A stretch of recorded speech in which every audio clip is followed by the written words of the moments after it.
किशोर और पिद्दी दो भाई बहन थे। पिद्दी बहुत खर्चीले स्वभाव की थी।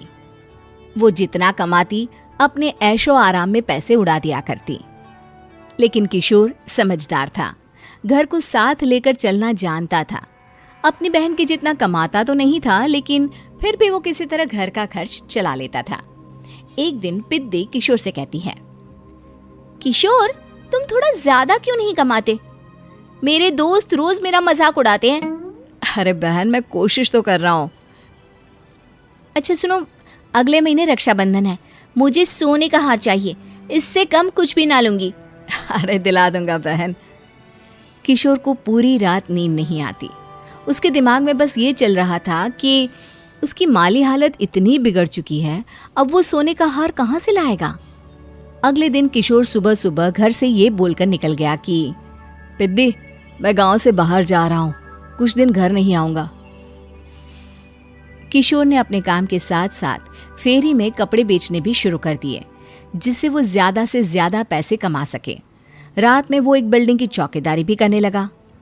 अपने काम से थोड़ा बहुत समय निकालकर बस कुछ घंटे की नींद ले पाता था। और कब वो कुछ दिन एक महीने में बदल गए और रक्षाबंधन भी आ गया, पता ही नहीं चला। लेकिन किशोर अभी तक घर वापस नहीं लौटा। जहां वो काम करता था, पिद्दी के नाम का गुल्लक रखा हुआ था। किशोर ने उस गुल्लक को फोड़ा और सारे पैसे इकट्ठा करके एक सोने का हार खरीद लिया। घर में पिद्दी किशोर का इंतजार कर रही थी। तभी किशोर आता है। कहाँ चले गए थे? 4 दिन का कहा था और 1 महीने से पता नहीं कहाँ गायब हो गए थे। मैंने बस एक हार मांगा था और तुमने तो घर ही छोड़ दिया। अरे मुझे थोड़ा काम मिल गया था। कुछ नहीं, सब समझती हूँ, बहाने थे तुम्हारे। अपनी बहन के लिए इतना भी नहीं कर सकते, कैसे भाई हो?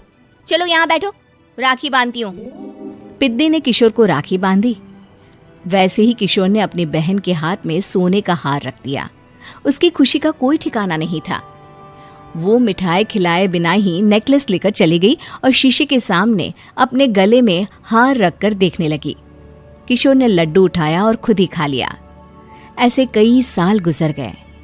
एक दिन पिद्दी की नौकरी छूट गई। अब वो पूरी तरह किशोर पर डिपेंड हो गई थी। आए दिन किशोर को अपने महंगे महंगे शौक गिनाकर उससे पैसे मांगा करती थी। किशोर कुछ पैसे देना, मुझे पार्लर जाना है। किशोर बिना कुछ बोले उसे पैसे दे देता। ये क्या, 500? अरे इतने में तो मुझे पार्लर में एंट्री मिलेगी बस।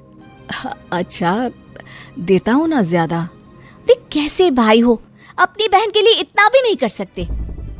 किशोर ने जेब से 2000 का नोट निकाला और उसे दे दिया। किशोर गरीबी में रह लेता था, लेकिन अपनी बहन को कभी कोई कमी नहीं होने देता था। बेटा, पिद्दी तुम्हारी बहन है, उसे कभी किसी चीज की कमी मत होने देना और उसका ध्यान रखना, क्योंकि भाई का फर्ज होता है अपनी बहन का ध्यान रखना। किशोर ने माँ की कही ये बात हमेशा के लिए याद कर ली थी। शायद माँ की इसी बात की वजह से किशोर पिद्दी की हर जिद पूरी करता चला आ रहा था। किशोर, आज मैं अपने दोस्तों के साथ पार्टी करने जा रही हूँ, मुझे कुछ पैसे दो ना। किशोर पिद्दी को समझाता है, लेकिन पिद्दी नाराज होकर चली गई और अपने कमरे में सुबक सुबक कर रोने लगी। किशोर अपनी जेब से कुछ पैसे निकालता है और पिद्दी को दे देता है। किशोर खुद कभी अच्छे कपड़े नहीं पहनता, लेकिन पिद्दी को राजकुमारी की तरह रखता। पिद्दी के जाने के बाद किशोर अपने काम पर निकल गया।